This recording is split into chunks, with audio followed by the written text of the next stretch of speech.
à tous, je reviens de mission en Sierra Leone au sein de notre programme de microfinance Munafa.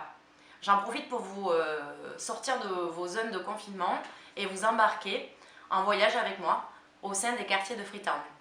Munafa, c'est une institution de microfinance sociale que nous avons lancée il y a un an. L'équipe locale accompagne sur place déjà 1400 entrepreneurs, dont 89% sont des femmes. Allez, assez parlé, je vous embarque avec moi sur le terrain à la rencontre de 3 bénéficiaires qui vivent dans des quartiers, des bidonvilles bien différents et qui sont suivis par 3 animateurs de Munafa.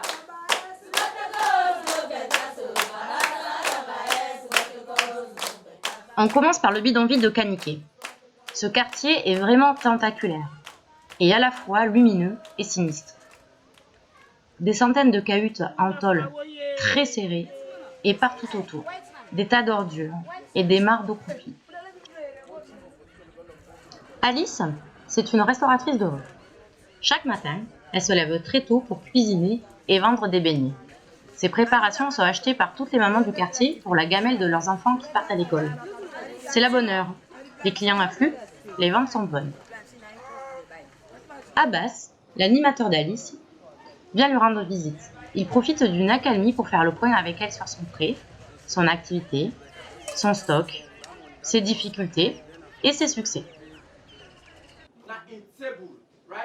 Puis c'est l'heure de la formation. Alice y participe. J'assiste à la formation sur la gestion des stocks. La formation est très interactive. Abbas permet aux bénéficiaires de s'approprier la théorie en leur proposant des exercices pratiques.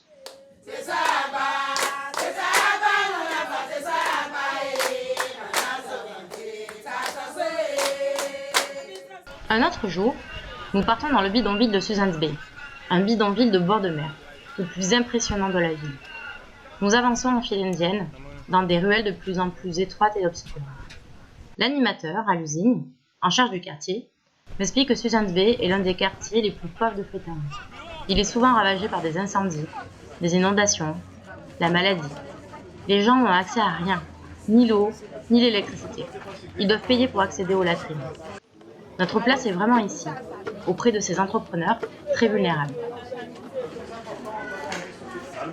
Nous arrivons sur le lieu d'une formation. Le groupe attend à l'usine l'animateur. Les bénéficiaires commencent par récolter les remboursements des échéances de prêts et l'épargne. Dès les premières réunions, les entrepreneurs doivent épargner au moins 6 000 léons, à savoir 60 centimes d'euros. Et ce n'est qu'après 5 formations qu'ils peuvent accéder à un premier prêt. Ils sont nombreux à souligner la grande utilité de ce service d'épargne que nous sommes les seuls à leur proposer.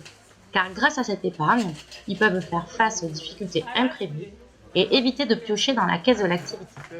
Leurs économies sont aussi mises à l'abri des incendies, des vols, etc. La formation commence. Je suis frappée par la concentration et l'implication de chacun. Adama, président du groupe, participe et embarque ses consoeurs. D'ailleurs, je vous présente Adama. Elle fabrique le meilleur savon du bidonville et fournit tout un réseau de revendeurs. Il y a quelques mois, un incendie a ravagé le bidonville, sa maison, ses outils de production, ses économies. Ses efforts ont été réduits ensemble. Mais grâce à l'appui de Munafa, Adama a relancé son entreprise. Adama, elle s'occupe de 6 enfants. 2 enfants biologiques et 4 autres qu'elle a pris sous son aile parce que leurs parents sont décédés ou sont en grande difficulté. Dans sa communauté, Adama est un exemple, une lumière qui répand l'espoir.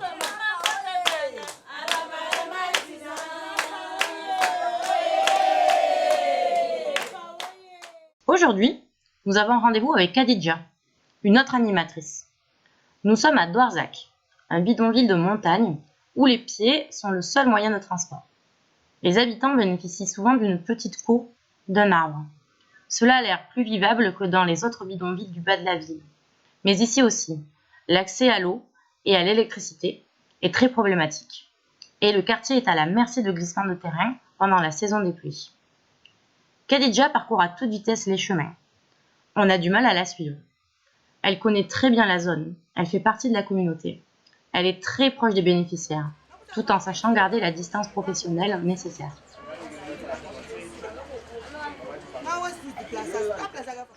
Nous arrivons chez une bénéficiaire, Yebou Kome.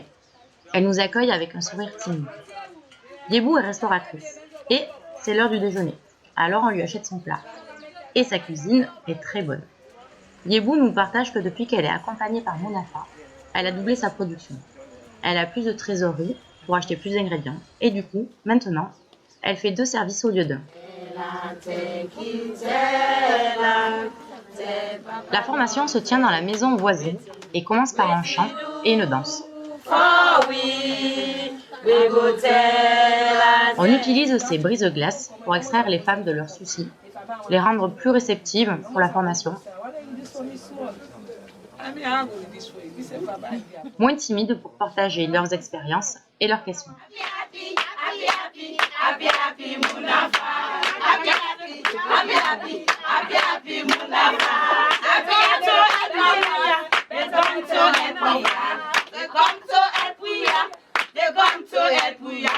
Voilà, j'espère que cette immersion vous a plu. Si les conditions sanitaires sur place le permettent, Munafa ouvrira sa 3e et 4e agence en juin. La 2e agence a été assaillie de demandes. Donc la 3e et 4e agence sont vraiment promises à un grand succès. Et tout ça, c'est parce que nous proposons une offre unique qui permet de répondre aux besoins des plus vulnérables.